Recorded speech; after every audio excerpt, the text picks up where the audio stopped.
Here we go. We are reviewing Raya and the Last Dragon, which is a Disney Animation Studios film, not to be confused with Disney and Pixar, even though it's harder these days to tell the difference between those two because it used to be like Disney Animation Studios are the cartoon 2D ones and Pixar are the 3D ones, but now everything's the same. So that's where we're at. But this is Raya and the Last Dragon. Kirk, do you know whose turn it is to synopsis? Because I totally forgot. I don't know. I'll go ahead and do it because I'm going to use my movie voice and I'm just going to read the IMDb page, if that's all right with you. Go for it. Sure. In a realm known as Kumandra, a reimagined Earth inhabited by an ancient civilization, a warrior named Raya is determined to find the Last Dragon. Find out more live on Disney Plus Premier Access. That's pretty good, man. I don't know why you're not getting paid to do that. It's chef's kiss. It's so good. Well, we're going to release this to Disney directly. Oh, we are? Okay. Cassette tape. And I'm going to pinpoint it. I'm going to fast forward right to that intro. Mm-hmm. And that way they can listen to me and then we can be their premier podcasters. We'll just give him a super cut of all your little lead-ins from every episode. I think it would be a pretty good audition tape for you. Yep. And then we'll wrap it in all of your Disney brackets that you've created. And I think we're shoo-in. Then we're there. One quick note that I forgot to mention at the top of the show, again, we're doing all these big changes. One of them is that our reviews are no longer spoiler free. Okay. So if you are going to proceed beyond this point, please know that there will be spoilers for Raya and the Last Dragon. We will be talking about everything that happens in this movie and potentially giving away some things. So if you're worried about getting spoiled, get out now and go straight to Disney Plus, watch Raya, and then come back so you can get the full download from us. With that, let's dive in. Let's start with our superlatives and then we'll deep dive into the movie a little bit. Kirk, who is getting your Oscar? Who was the best actor in this film? Okay, I went a little weird on this one. I like weird. Weird is good. I have chosen the young, the talented. Yeah, sure. The talented. The talented Isaac Wang. Yeah. Isaac Wang plays Boone. I think it's Wong, but I could be wrong about that. Well, Isaac. Yes. Isaac, who plays Boone. We're on a first name basis. He has a chair in my studio. I don't know about yours, but he's in mine. He's right over there. I'm out of chairs. You need a bigger room. Room. Mr. Boone. So this kid, he plays just this like ship. This like tiny child who's undergoing some obvious slave labor, and he owns his own boat. He gives tours. He feeds them. I think at one point even like offers to like wash their clothes. Like this kid needs to be adopted immediately out of poverty, but also he has such pure joy to serve people that when Raya and her gang stumble onto the boat as they're racing away from Namari and her crew, it's just so it's so electric. So as we go through the tropes of introducing new characters, it's very easy to be like, all right, now here's this person. They're going to help them achieve this goal. But Boone, there's just something completely different about him. And I think it comes strictly from the voice acting of young Isaac, because there is a charm that you cannot teach people in acting and in voice acting. And this kid has it all. I can see this kid. If you look at a picture of him, you're just going to, that when he was in that studio recording, he was on fire. I love that animation studios often start to redraw the character once they have their actor, because they see them acting in the studio and recording. And that's when it really connects. Like think Robin Williams, when you watch Aladdin, that is Robin Williams as the genie, So I just can't say enough about him. I was glued to him the entire time, and I was so excited for every step of the way with him. So I don't know how old this kid is, but holy cow, look out. He is a firecracker. Loved him. Yeah, it's a great pick. I think it's a smaller role, but he steals the show. I mean, he's so good. I'll be talking about him later. There's a little tease for you, so I'll save my thoughts for that. But that's a good pick. My Oscar is going to go to Miss Aquafina, who All plays right. Sisu Datu, the Last Dragon. I have come to really love Aquafina over the last few years, from her performances in Crazy Rich Asians, The Farewell, Mm-hmm. Jumanji. I think she's just really great. I think she's got an amazing comedic flair. I think her timing is awesome.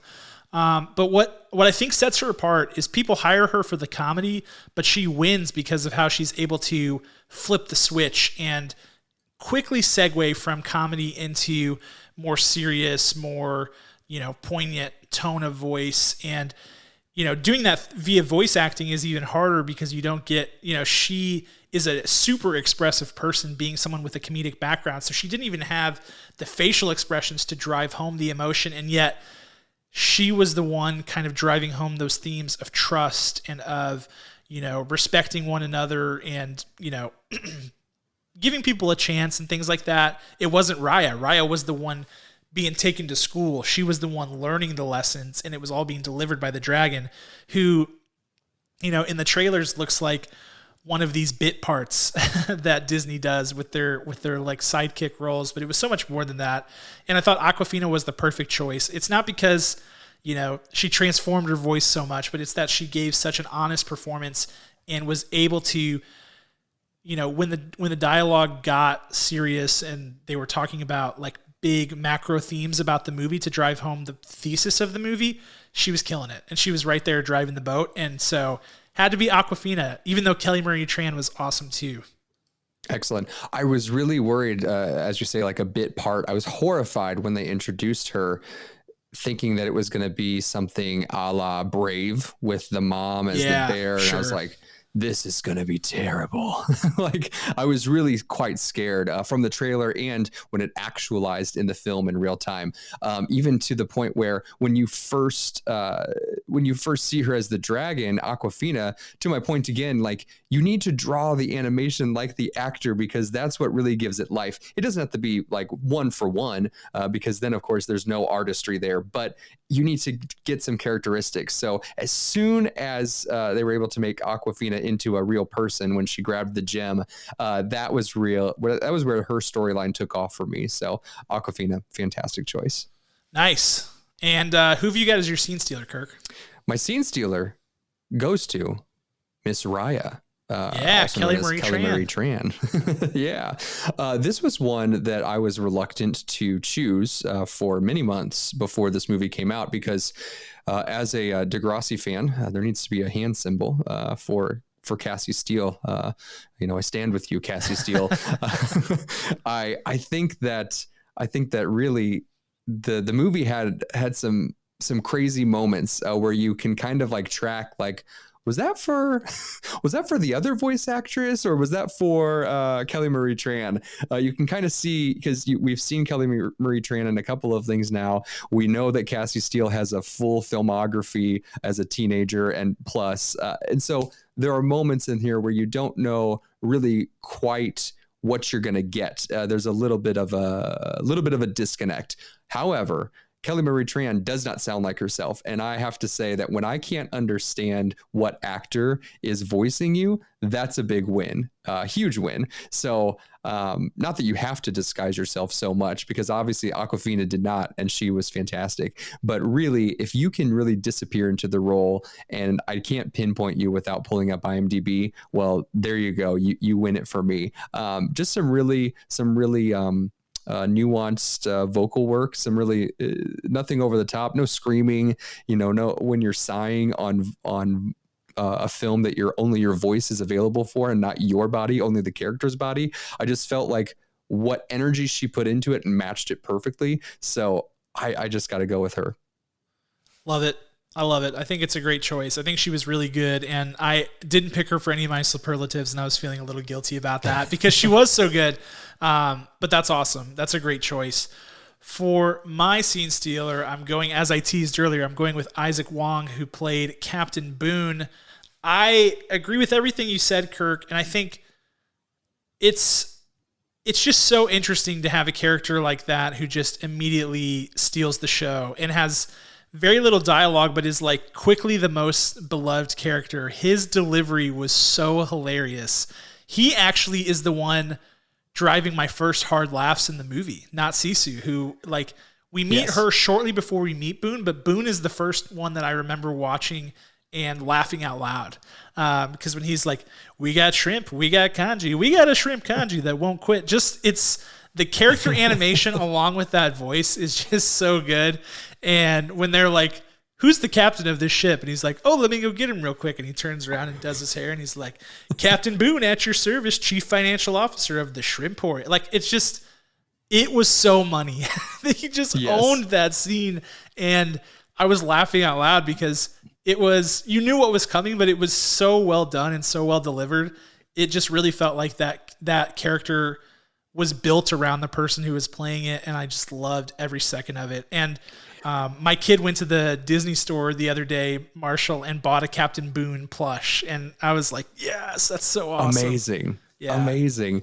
One thing I'll say that is probably difficult, when you get into projects of film and TV and you notice that there's a character that's going to be a little bit more beloved, you can kind of develop them a little more. I feel like Boone was definitely underused, and it's probably because of the pandemic. This entire story, all of the writing, communication, collaboration was done completely remotely. Is that correct? Yes.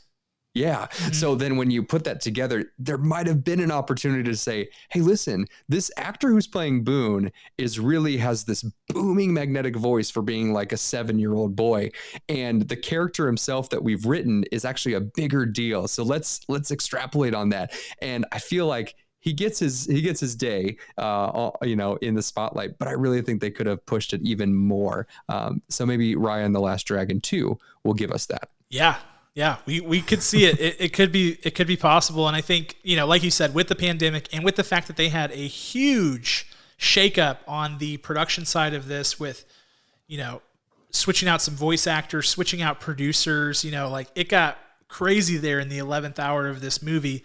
We probably may have lost some more time with Boone because of that, but regardless, the time we got with him was awesome. And that's why he's my scene stealer, Isaac Wong.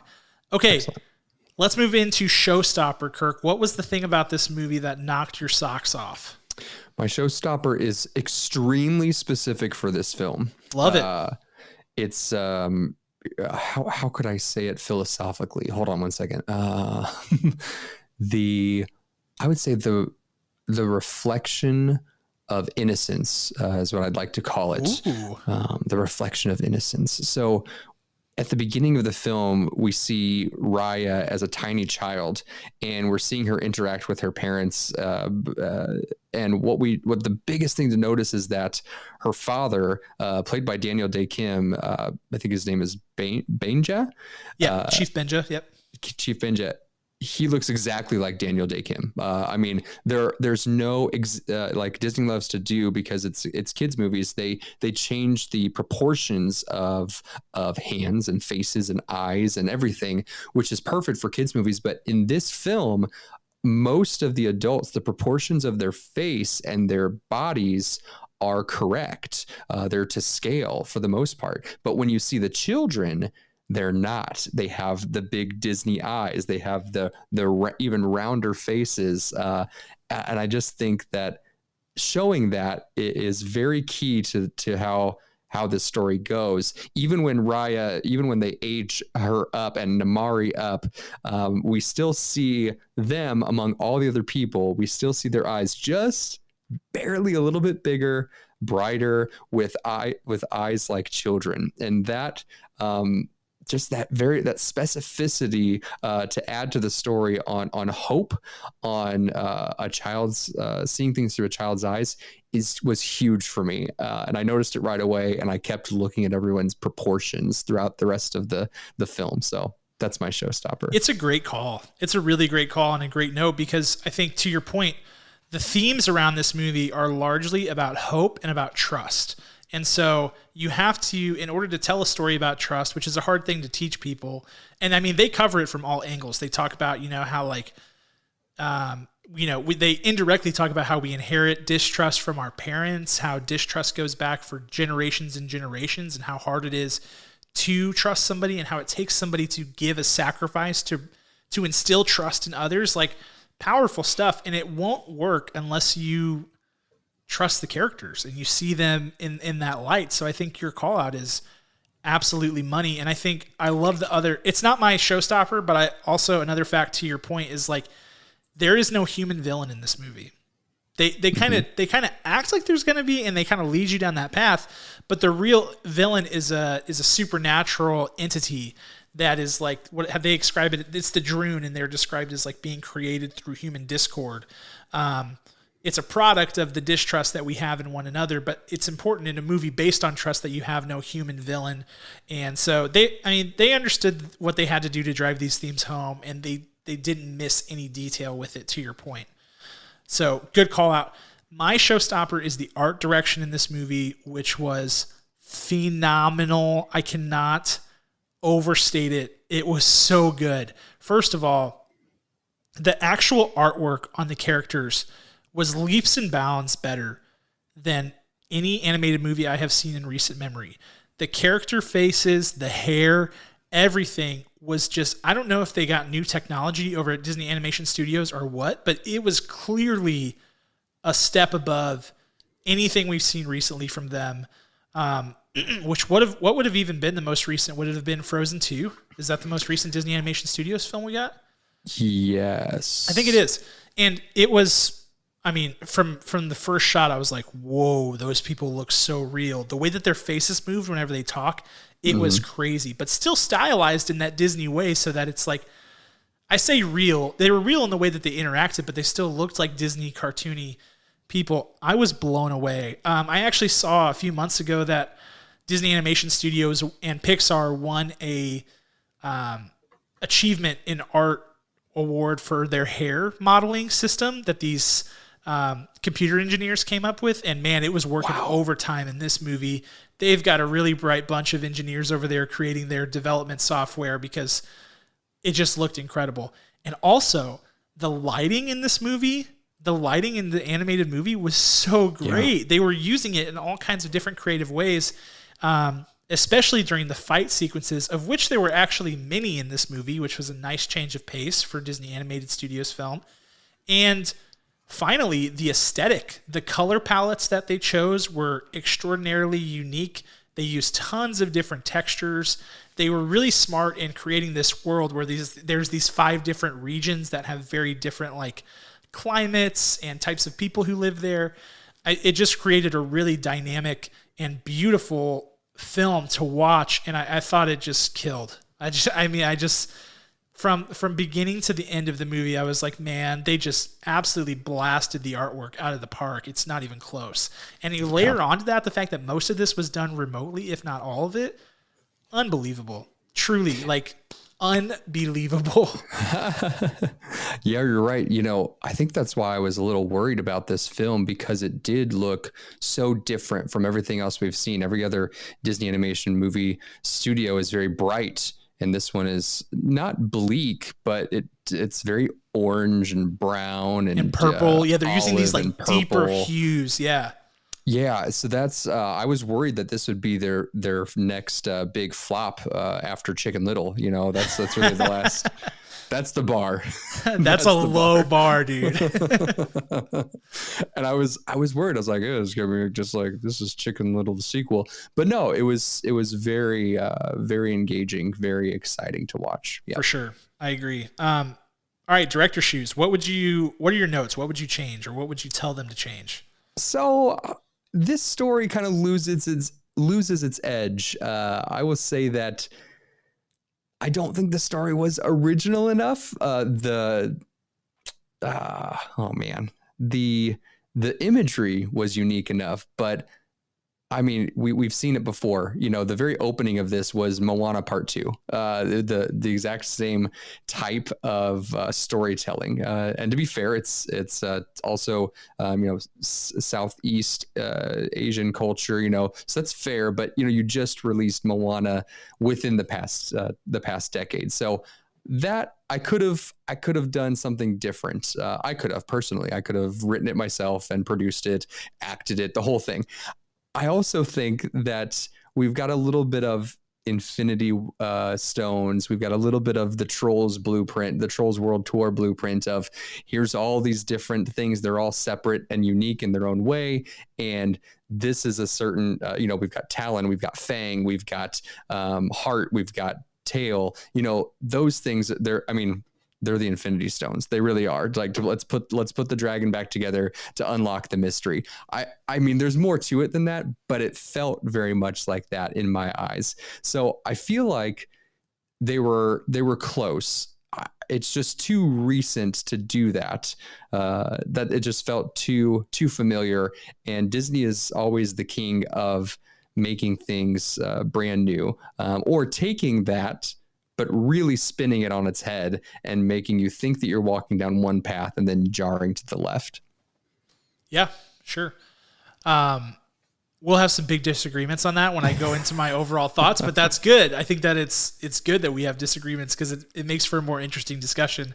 But I agree with a lot of what you're saying there in terms of the Infinity Stones. Like, this is Disney's Endgame. They're doing the same thing, right? Like, they're going around, they're collecting the stones. There's a reason they have to have all of them, etc. It is that blueprint.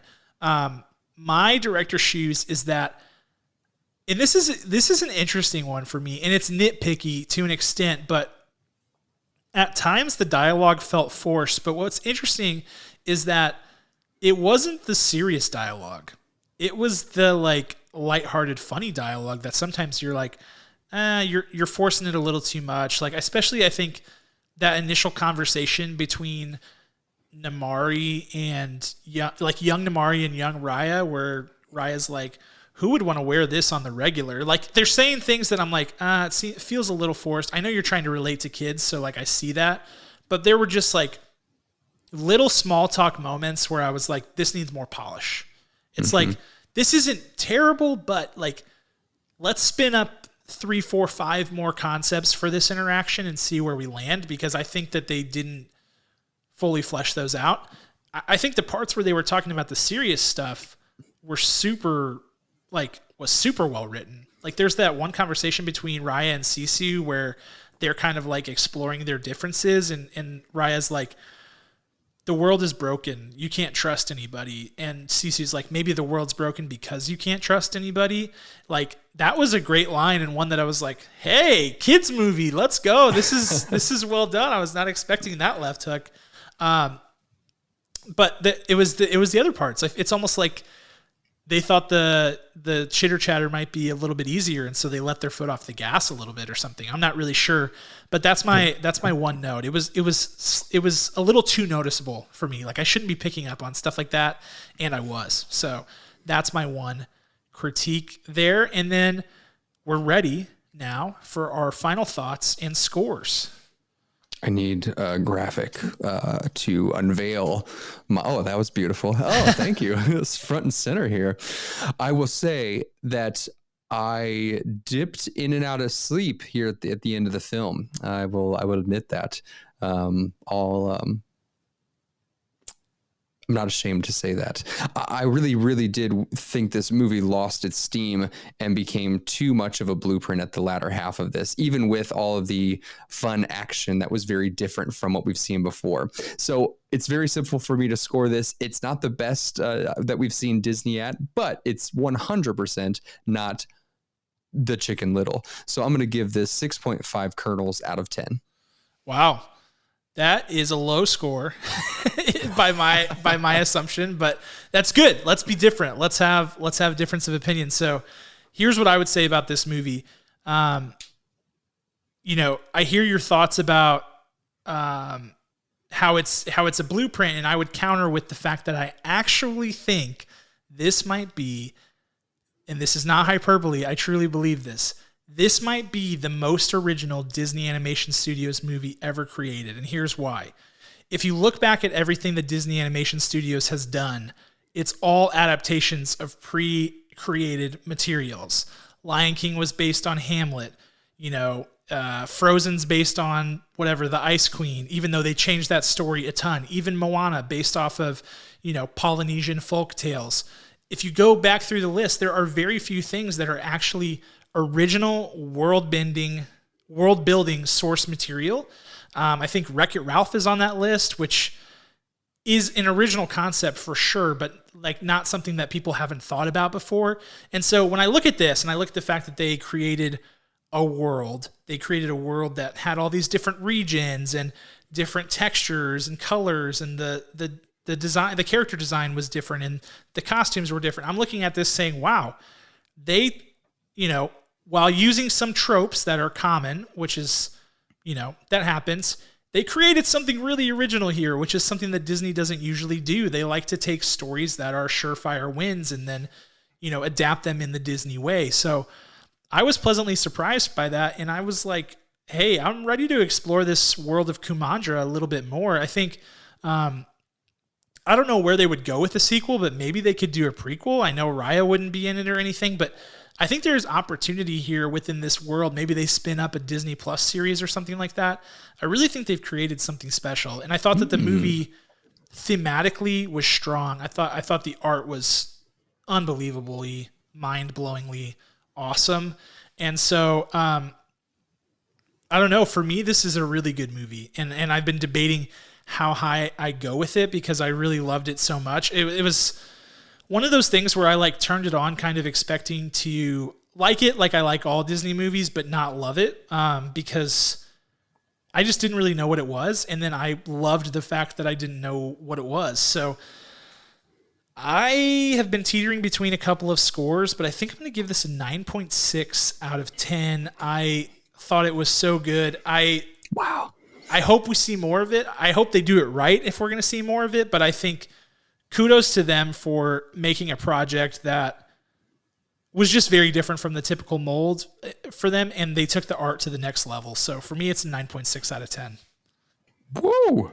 So wow, this is good, Kirk. We're broadening our horizons. We've had a couple big disagreements in a row here. Though I know Tom and Jerry, we both said that movie sucked, but Nomadland, we had a big point discrepancy there, and we had a big point discrepancy here, so it's good. Let's add a little spice to our life. We did, and I promise you, we do not compare scores before this. We do not compare notes, listeners, new and old. That's probably the reason our scores are so similar most of the time, because we don't know where we're going to land, and I feel like if I saw your score beforehand and it was similar to where I was going to go, I'd be like, I'm bumping mine down. I don't know. I would do something. Sure. Yeah, so that is our review of Raya and the Last Dragon. Once again, you can check that film out on Disney Plus.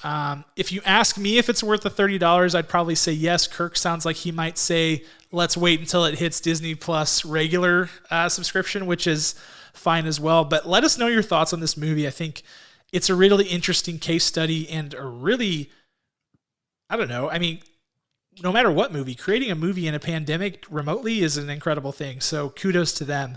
But that is our review. Let's move into our game, which, what did you say this game is called, Kirk?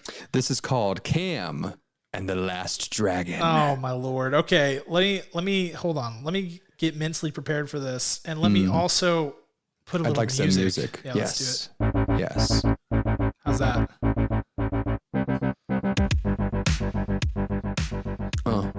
All right. I think we're ready now. Are you ready? I don't know. I'm scared. How do I play? This is a two-parter. There's a warm-up to this, and then it gets crazy. Okay, are you ready? Let's get crazy. Let's get nuts. All right, here we go. What I'm going to do, I'm going to tell you some movie titles, Cam. Okay. And you need to put the word dragon in it. I need to put the word dragon in it. Yes, these are real titles. These are real movie titles. And they have the word dragon in them. Okay. I'm going to read you everything but the dragon part. Are you ready? Again, this is the warm up. Raya and the Last Dragon. You did it. Look at you. You are a pro. Okay. Look at you. All right. I feel okay. I feel all right now. Pete's Dragon. Dragon. You did it. Is it every time just going to be you pausing and then I say dragon and then I win? Well, this is the first half of this game. Oh, okay. Next. Let's go. Kiss of the Dragon. Yes. What are we doing? You are an absolute genius. Can you So believe this? confused. Who would have guessed that Cam would have gotten 4 out of 4 just like that? Wow. Okay, this one's tricky. Okay, ready. Blank eyes. Dragon eyes.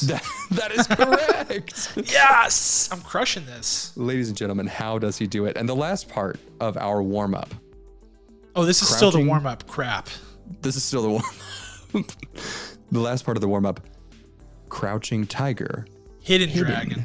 Oh, man, you finished it before I can Yeah. even get you the I jumped the final gun. I hint. want to show off a little bit, flex my muscles a bit. Okay, I see you.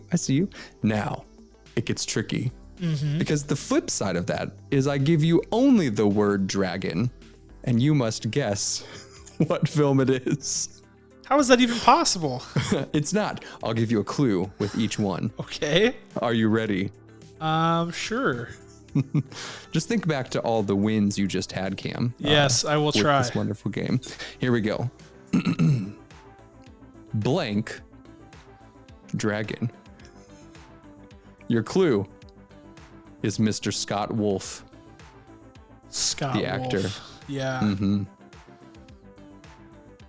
This was an 80s film. Red Blank. Dragon. That is incorrect. Dang it.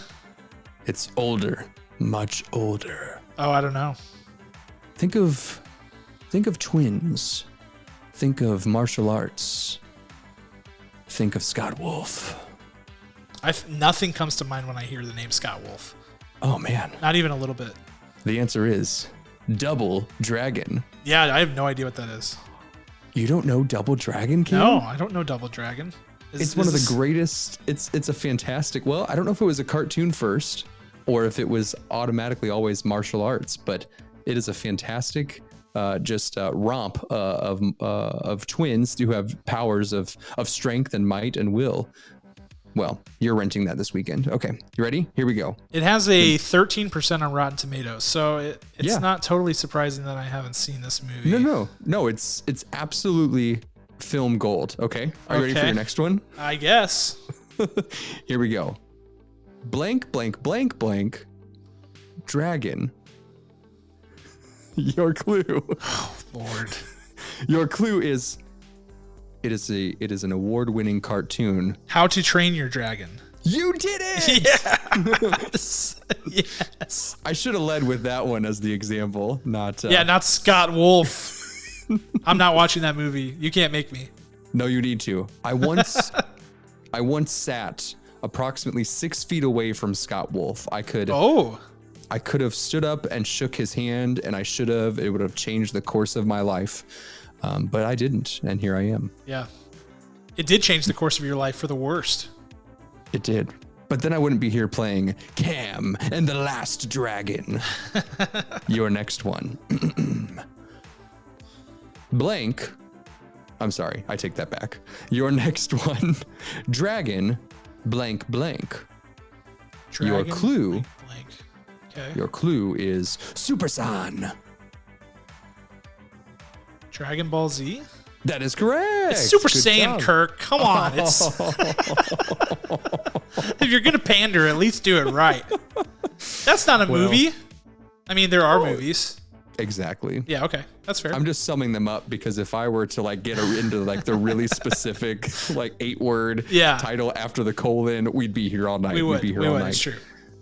And to close out our game, Okay. if you're prepared for it, Cam, I am. super sweet and simple. This one here. I'm so Count scared. correctly. Blank, blank, blank, blank. Dragon, blank. Okay. Your clue. Oh my gosh. Let me give you the blanks again. No, I got Blank, it. It's 5 blanks before, 1 blank after. I got it. 4. I may have given you too many. Blank, Blank, blank, blank, blank. 4. Oh Dragon. yeah. I counted dragon. That was my problem. And then blank. Blank. Got it. Your clue is Daniel Craig. The girl with the dragon tattoo. Ladies and gentlemen. Yes. Ladies and gentlemen, Cam Wiggs. Crushed it. Fantastic job. Crushed it. Wow. What an experience that was. Thanks for the game, Kirk. I liked the first round better where you just said everything and then I just had to say dragon. That made me feel really good. Right? I guess next time I'll flip it. Next time we play Cam and the Last Dragon. No, it's okay. You don't need to pander. I'm a big boy. I can handle it. But I will say, my game performance is usually pretty terrible, and the fact that I only missed Double Dragon, which is apparently a terrible movie, is That is not a terrible movie. The critics got it wrong. The critics were dead wrong. Hey, that happens. All right, well, that's all we got. For those of you who have been watching us on the stream, thank you so much for tuning in. We'll be doing more of this. We'll get better at it. We've got more things that we can try to do here. First time on Twitch, Facebook Live, and YouTube Live simultaneously. So we want to thank you guys for being there. If you liked this video and watching along with us, feel free to subscribe and also comment. We want to make you guys a part of the show as much as possible. So thanks for that. We've got a lot of big things coming. We've got Zack Snyder Justice League. We've got The Falcon and the Winter Soldier. We're back in the studio this weekend for Spilled Popcorn, where we'll be diving into the first episode of Falcon and the Winter Soldier. So if you want to catch that series, you can either listen to it next Monday morning on the podcast, or you can watch it on Monday on YouTube. That's where you'll be able to find it. Couple of things real quick as we wrap up the show. Just want to thank you guys for listening in. Our executive producer is Ryan Spriggs. Our original music is by a band called Rhetoric. You can check them out on Spotify, Apple Music, and Amazon Music. We are on Facebook, Twitter, Instagram. Check the description for all those details, and you can connect with us on Discord as well. If you like this episode, please feel free to like, subscribe, comment, rate, or review. And if you need more PFB content, you can find everything we've ever done at popcorn4breakfast.com. But we will see you guys next time. Talk to you then.